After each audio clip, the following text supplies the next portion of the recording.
इसको कैच की तरह इसलिए याद रखना है कि कई बार क्वांट ना सही, रीजनिंग में भी इसका यूज हो जाता है, ठीक है। तो we have seen questions from reasoning where this particular concept has been used. तो इसमें जैसे स्टोरी कैसे क्रिएट हो रही है कि एक shipping clerk has 5 boxes of different but unknown weights, each weighing less than 100 kg। लेकिन जो क्लर्क जो है वो, हालांकि इसमें पूरी कहानी नहीं दिया हुआ है, इसमें ऐसे लिखा होता चाहिए था कि क्लर्क के पास जो वेइंग मशीन है, it can only measure any product which is more than 100। तो वो क्या करता है कि उसको पेयर्स में, ऑल पॉसिबल पेयर्स में उसको वे कर लेता है, and he get these measures in all possible pairs. तो अब ऐसे समझो कि अगर 5 बॉक्स है, ठीक है, इसको let's say I am naming this 5 box ABCDE, और ये असेंडिंग ऑर्डर में भी है बिकॉज डिफरेंट वेट है। तो ऑफ कोर्स ये असेंडिंग ऑर्डर में हो सकता है, मतलब E is the heaviest and A is the lightest. अब इस 5 बॉक्स से दो दो का पेयर बनाओगे तो यूनिक पेयर कितने बनेंगे? 5C2।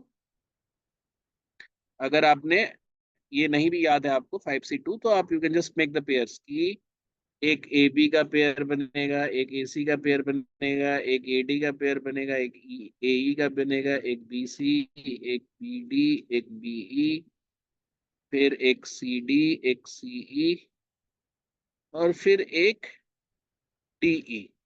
1 2 3 4 5 6 7 8 9 10, देख रहे हो ना? और ऐसे भी 10 आएगा। यस। यहाँ तक बात समझ में आई? And you can just see कि ऑल द वेट जो उसने ऑब्टेन किया है वो 10 है, 1 2 3 4 5 6 ऐसे करके 10। अब इसमें दो चीजें हैं जो तुम्हें विजुलाइज करना है। इन 10 में अगर हम 10 को देखा जाए तो how many times A appears, बताओ तो जरा सा।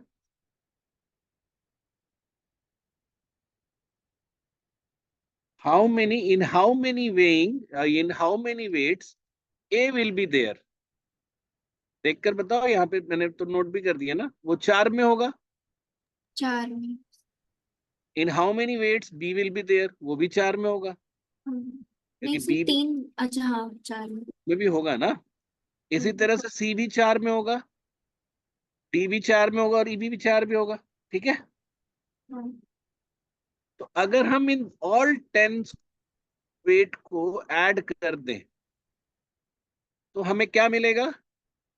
4 × A + B + C + D + E मिलेगा ना? यस। ये बात समझ में आ गई? हाँ जी सर। तो अगर हम इन सबको जोड़ दें, है ना, 110 112 113 114 115 ऐसे करके, तो ये जो भी टोटल होगा उसको हम 4 से डिवाइड कर देंगे, तो हमें मिल जाएगा A + B + C + D + E का टोटल वेट, ठीक है। हाँ। ठीक है। अच्छा, अब मुझे बताओ कि अगर ये असेंडिंग ऑर्डर में है तो सबसे ज्यादा वेट किस पेयर का होगा? डी और ई। Of course। और सबसे छोटा वेट किस पेयर का होगा? A B. A B. तो अगर हम टोटल डिवाइडेड बाई 4 जो हमने किया है उसमें से सबसे बड़ा वाला यानी कि 121 और सबसे छोटा वाला और 110, वो सब्सट्रैक्ट कर देंगे तो मुझे कौन सा मिलेगा? सी वाला मिल जाएगा। नहीं, आपके पास पांचों का वेट मिल चुका है, A + B + C + D + E मिल चुका है, ठीक है, जो हाँ। इन सब का टोटल डिवाइडेड बाई 4 है। हाँ। अब उसमें से अगर हम 121 यानी कि D + E का सम और 110 यानी A + B का सम घटा दे तो आपको सी नहीं मिल जाएगा? हाँ, हाँ जी सर। अच्छा, तो 121 जो है वो है आपका डी प्लस ई का, और 110 जो है वो आपका है ए प्लस बी का। अच्छा मुझे बताओ सेकेंड हाईएस्ट कौन सा होगा? सी प्लस ई। हाँ डेफिनेटली सी प्लस ई का होगा। तो 120 जो है वो आपका हो जाएगा सी प्लस ई का। तो आपको सी मिल चुका है पहले, ठीक है, इसमें हाँ। से घटा दोगे तो आपको ई भी मिल जाएगा। हम्म। फिर 121 में से डी घटाओगे तो ये भी मिल जाएगा। हम्म। और सेकंड स्मॉलेस्ट है ना, 110 के बजाय जो 112 है वो किसका है? ए प्लस सी का। A plus C. इस तरह से you can find all the weights.